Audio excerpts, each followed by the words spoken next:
उन्होंने CA clear कर लिया और वो मुझे अप्रोच करते हैं अगस्त 2022 में। उन्हें 1 साल का मैनेजमेंट कोर्स सीखने के लिए कनाडा जाना था। सो जनवरी में उनका आईलेट्स क्लियर होता है और अगस्त में वो अप्रोच करते हैं कि अभी तक मेरा वीज़ा नहीं लगा है।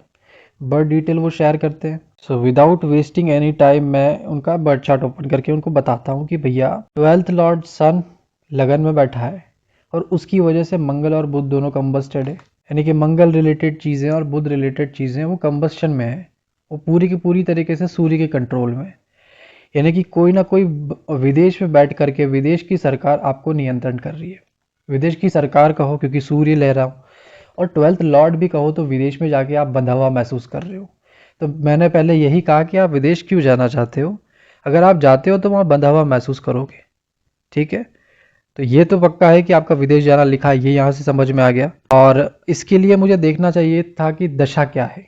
जब मैं दशा की ओर जंप करता हूँ तब पता लगता है कि ये तो मंगल में शनि चल रहा है। आप देखेंगे अगस्त 2022 में अप्रोच करते हैं तो मंगल शनि चल रहा है। मंगल 4 से आगे दौड़ने वाला इंसान। सैटर्न जो है पेशेंस की बात करता है, वो स्लोनेस की बात करता है, स्लो स्टडी, धीरे। तो ये एक तरीके की फ्रस्ट्रेटेड एनर्जी क्रिएट करती है सैटर्न मार्स की जोड़ी। ठीक है, तो एक फ्रस्ट्रेशन था इनको बड़ा, क्यों ना हो। जनवरी में आइलेट्स हो गया है, कब से वीज़ा का दे रखा है, अगस्त का महीना आ गया, अभी तक वीज़ा नहीं हुआ। सितंबर में इनका कोर्स स्टार्ट हो जाना है कनाडा में, वहाँ अगर डिले हुआ तो दिक्कत। तो ओवरऑल अब फिर मैंने ये भी देखा कि इसके बाद मंगल और बुध की आनी है दशा। तो मैंने फिर से इनको कहा देखो आप जाना चाहते हो तो अच्छी बात है, मतलब लिखा है देखो, इतना क्लियर हो गया कि 12th लॉर्ड मंगल बुध का अभी दशा चलना है और ये दोनों के दोनों प्लैनेट कंबस्टेड है। कंबस्ट करने वाला सन है, यानी सन के अंडर कंट्रोल में है। सन जो कि है 12th का लॉर्ड लगन में बैठा हुआ है, यानी कि विदेश आप जाओगे, विदेश की जो चीज़ें हैं वो आपको कंट्रोल करके रखेंगी। यानी कि मंगल और बुध में ये तो कंफर्म था, फॉरेन में जाएंगे वहाँ बंधा हुआ महसूस करेंगे। अब इसी चीज़ को जब मैं योगिनी से भी देखा कि प्रॉब्लम चल क्या रहा है मेनली, तो जब मैं योगिनी दशा में जंप करता हूँ तो वहाँ मुझे और प्रॉब्लम सॉर्ट आउट होती दिखाई देती है।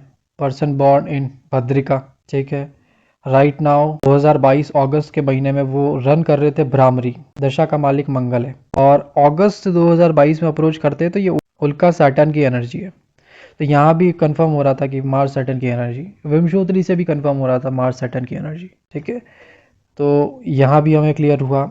अब ये भ्रामरी जो दशा है वो मंगल की है और फर्स्ट फेज की है। सो लेट्स सी के भ्रामरी का फर्स्ट फेज क्या है। भ्रामरी जो की है मंगल की है, 4 साल की दशा है। फर्स्ट फेज में अश्विनी नक्षत्र प्रोमिनेंसी से देखना पड़ता है। अश्विनी नक्षत्र को हम लगन बना लेते हैं, ये एरीज असेंडेंट बन रहा है। और यहाँ पर दशा का लॉर्ड सबसे पहले देखना है, दशा का लॉर्ड मंगल है। मंगल कौन कौन से हाउसेस को सिग्निफाई कर रहा है, वहीं से प्रॉब्लम है। मंगल फर्स्ट हाउस को बता रहा है, 8th हाउस को बता रहा है। पर्सन की अपनी पर्सनल लाइफ, 8th हाउस बड़ा ट्रांसफॉर्मेटिव पीरियड चल रहा है, सीक्रेटिव चीज़ें चल रही है, अभी पता नहीं चला क्योंकि 8th हाउस की दशा में कुछ पता नहीं चल रहा होता कि एक्चुअली चल क्या रहा है। अंडर द चीज़ें हो रही होती हैं, लास्ट में अचानक से सामने आती है चीज़ें, ये प्रॉब्लम है। ठीक है, अब ये लाइफ के किस एस्पेक्ट में जाके फंसा हुआ है, कहाँ प्रॉब्लम आ रहा है। लगन और अष्टम का मालिक मंगल छठे भाव में बैठा है। 6th house is the house of legal matters, disputes, challenges.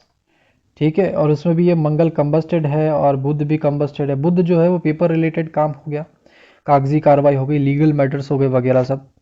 और मंगल जो कि लगन का मालिक, यानी कि ये व्यक्ति खुद 6th हाउस चैलेंजेस, फंसा हुआ महसूस कर रहा है। और ये दोनों चीज़ें किसके कंट्रोल में है, सूर्य सरकार के हाथ में है। यहाँ से पिक्चर बहुत अच्छे से क्लियर समझ में आ गई। अब देखते हैं कि नक्षत्र लेवल पे जाते हैं और स्पेसिफिकली बात करते हैं। तो यहाँ जब हम बात करेंगे कि अश्विनी नक्षत्र से देखना, अश्विनी नक्षत्र जो कि ये आता है एरीज के अंदर आता है पूरी तरीके से। अश्विनी नक्षत्र का लॉर्ड है केतु, तो हमें केतु को देखना, वहीं से प्रोडिक्ट होना है। केतु बैठा हुआ है आपके 3rd हाउस में। 3rd हाउस पेपर रिलेटेड काम हो गया, कोई भी इनिशिएटिव हो गया, वहाँ पे केतु बैठा है। सो आई साइड कोई ना कोई पेपर रिलेटेड काम आपका अधूरा रह रहा है, पहले उसको कंप्लीट करो। ठीक है, और वो कंप्लीट करने के बाद मैंने इनको एक राहु केतु एक्सिस को बैलेंस करने के लिए भी मैंने कहा, तो ये एनर्जी बड़ी डिसरप्शन क्रिएट करती है। तो अभी आप इनका राहु केतु देखोगे तो वहाँ से मैंने इनको कुछ रेमेडी के तौर पे दिया था, क्योंकि राहु जो है पूर्वाषाढ़ा नक्षत्र, सैजिटेरियस टेम्पल, पूर्वाषाढ़ा देवी नक्षत्र, देवी के टेम्पल में विजिट करना है। केतु जेमिनी, तो बच्चे हैं उनको टॉफीज बांटनी है, पुनर्वसु स्वीट्स बांट देना, टॉफीज बांट देना। सो लेटर ऑन ये जाते हैं देवी के टेम्पल में विजिट करते हैं। और इनको मैंने कहा था कि थोड़ा आप तो 28 दिन के लिए थोड़ा वेट करें, क्योंकि सैटर्न मास है ना, तो वो एक फ्रस्ट्रेशन क्रिएट कर रहा है। तो मैंने 28 दिन के लिए रुकने के लिए कहा था, उसी के अंदर काम होना था। और मैंने इनको टॉफ़ीज़ डिस्ट्रीब्यूट करने के लिए कहा था देवी टेम्पल में, तो ये करते हैं अगस्त के महीने में। So what about your visa issue? तो ये रिप्लाई करते हैं, जैसा आपने बोला था कि वीज़ा लग गया 24 अगस्त को, यानी अगस्त के महीने में ही लग चुका था और इनको रात में 2 बजे ईमेल आ चुकी थी। तो इस तरीके से हम चीज़ों को देख सकते हैं। और ये केस था जो मुझे याद, this person was very impatient related to the government related matter. देखो पंचम भाव में शनि वक्री आ गया। कैप्रिकॉन करियर के लिए बड़ा ऑब्सेसिव है। समस्या कहाँ से आनी है? 5th हाउस का जो नेचुरल हाउस होता है, उसका जो स्वामी होता है वो सूर्य होता है। सन सैटर्न का बनता नहीं है, क्लैशेस होते हैं, तो गवर्नमेंट से इतनी जल्दी कुछ मिलता नहीं है। तो यहाँ उस क्लैश की वजह से और सैटर्न रेट्रोग्रेड होने की वजह से ये पर्सन जो था बड़ा इम्पीशेंट हो रहा था। और आप दशा भी देखो, चाहे योगिनी से देखा तब भी सैटर्न मार्स का एनर्जी आ रहा था। जब हमें विंशोत्तरी लगा के देखा तब भी आपने देखा कि मंगल में इनका शनि चल रहा था। मंगल में शनि अक्टूबर महीने तक चलना था और उसके बाद में अक्टूबर महीने में कंफर्म था कि ये विदेश जाएंगे, क्योंकि मंगल बुध कंबस्टेड था। ठीक है, तो यानी कि विदेश में रह के बंधा हुआ महसूस करेंगे और ये पूरा 2023 तक वहीं विदेश में रहना है, बंधा हुआ महसूस भी करना है। ये सारी चीज़ें इन्होंने देखी। और वर्गों का साइन था, तो वहाँ जाके ये सेवा करेंगे। तो इनसे बाद में जब मेरा कांटेक्ट हुआ तो इन्होंने बताया कि वहाँ पर ये कनाडा में जाके ये कुछ काम कर रहे थे वहाँ पे।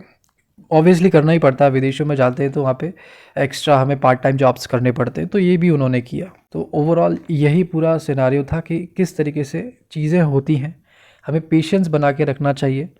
समटाइम्स चीज़ें हमें लगता है कि जल्दी हो जानी चाहिए, बट होती नहीं है। चीज़ें अपने समय पर ही घटित होती हैं, उससे पहले नहीं होती।